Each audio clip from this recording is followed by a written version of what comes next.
Électrochoc, le podcast des électrons libres.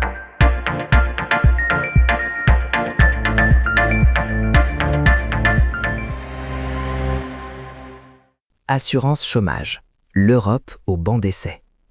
Aujourd'hui, nous allons décortiquer les systèmes qui protègent les travailleurs sur notre continent. Un sujet complexe, certes, surtout avec les défis qui nous attendent. Absolument, Max. On parle beaucoup de l'intelligence artificielle, du vieillissement de la population.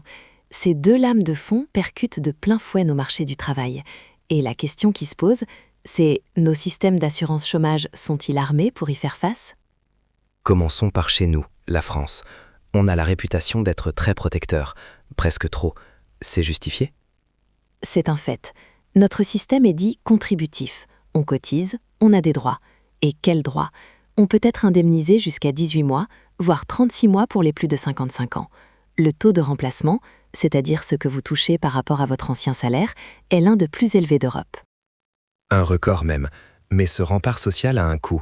On parle de 1,2% de notre PIB qui part dans l'assurance chômage. C'est énorme. Et pendant ce temps, notre taux d'emploi stagne sous les 70%, bien en dessous de nos voisins les plus performants. C'est tout le paradoxe français. On a un filet de sécurité très solide, mais qui peine à se transformer en tremplin vers l'emploi. Le chômage des jeunes reste un fléau, à plus de 18%, et celui des immigrés est aussi très élevé. On protège, mais on active peut-être pas assez. Justement, parlons de ceux qui activent, les fameux modèles nordiques, le Danemark par exemple. On entend toujours parler de leur flexi-sécurité. Concrètement, ça veut dire quoi ? La flexi-sécurité danoise, c'est un triptyque. D'un côté, une grande flexibilité pour les entreprises qui peuvent licencier facilement. De l'autre, une sécurité immense pour le salarié qui perd son emploi. Une indemnisation très généreuse, jusqu'à 90% du salaire antérieur et qui peut durer 2 ans. 90%, ça n'incite pas à rester chez soi, ça ? C'est là qu'intervient le troisième pilier, et c'est le plus important, l'activation intensive. Au Danemark, on ne vous laisse pas tranquille. Vous êtes suivi, formé, orienté. On vous demande 37 heures de recherche d'emploi par semaine. C'est un travail à plein temps de chercher un travail. Et ça marche, leur taux d'emploi frôle les 80%. Un modèle exigeant, mais efficace. Et nos voisins directs, les Allemands, comment s'en sortent-ils ? Ils ont un taux de chômage très bas. L'Allemagne a un système à 2 étages. D'abord, une assurance chômage classique, contributive, mais limitée à 12 mois pour la plupart des gens. Ensuite, on bascule sur une aide sociale, conditionnée à une recherche active. Leur grande force, c'est la connexion entre formation et emploi, notamment via l'apprentissage, et une capacité à absorber les chocs économiques. Le résultat est là, un taux de chômage sous les 4%. On voit bien le fossé. D'un côté, les pays du Nord, agiles, exigeants, avec des taux d'emploi records. Et de l'autre, les pays du Sud, l'Italie, l'Espagne. Là, le tableau est beaucoup plus sombre. Oui, c'est un autre monde. En Espagne, le chômage global dépasse les 10% et il explose à 25% chez les jeunes. En Italie, c'est à peine mieux. Ces deux pays sont minés par des fractures territoriales profondes entre un nord plus industriel et un sud à la Athènes. Et surtout par un mal endémique, l'économie souterraine, le travail au noir. Exactement. On estime que ça représente 15 à 20% du PIB en Italie et en Espagne. C'est colossal. Ça fausse toutes les statistiques, ça prive les États de recettes et ça entretient la précarité. Le système d'indemnisation, même s'il existe, est complètement miné par cette économie informelle. Ce qui est frappant, c'est que la France se situe un peu au milieu de tout ça. On n'a pas les performances des pays du Nord, mais on évite le désastre des pays du Sud. On est le ventre mou de l'Europe ? On pourrait dire ça.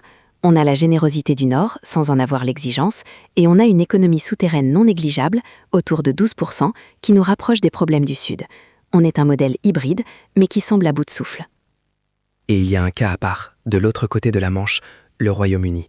Eux, ils ont fait un choix radical. Radical, c'est le mot. Ils ont remplacé la plupart des aides par un crédit universel. En gros, que vous ayez gagné beaucoup ou peu avant, si vous êtes au chômage, vous touchez une allocation forfaitaire très faible, autour de 460 € par mois. C'est un service minimum. L'idée, c'est de pousser les gens à accepter n'importe quel travail, le plus vite possible. C'est exactement ça. Le marché du travail est très flexible, le taux de chômage est bas, mais au prix d'une grande précarité et de ce qu'on appelle la gig economy, l'économie des petits boulots. C'est un modèle qui ne fait pas rêver. Alors, pour conclure, Céleste, si on devait tirer une leçon de ce tour d'Europe pour la France, quelle serait-elle ? On doit tout jeter et copier les Danois ? certainement pas tout jeter. Notre modèle protecteur est un acquis, mais il faut le rendre plus intelligent, plus efficace. S'inspirer de la flexisécurité, ça ne veut pas dire casser la protection, mais plutôt renforcer massivement l'accompagnement et la formation, comme le font les Danois ou les Hollandais. Transformer le filet de sécurité en tremplin, comme tu disais. Voilà, il faut investir dans les compétences pour anticiper les chocs, notamment celui de l'intelligence artificielle. Il faut aussi mieux contrôler la fraude et mieux accompagner. En somme, garder notre solidarité, mais y ajouter une bonne dose d'exigence et de pragmatisme. C'est le seul moyen de viser les 75% de taux d'emploi et de rester compétitif. Un défi immense, garder le meilleur de notre modèle tout en s'inspirant de ce qui fonctionne ailleurs. Le débat ne fait que commencer. Soutenez les électrons libres. Abonnez-vous sur lel.media.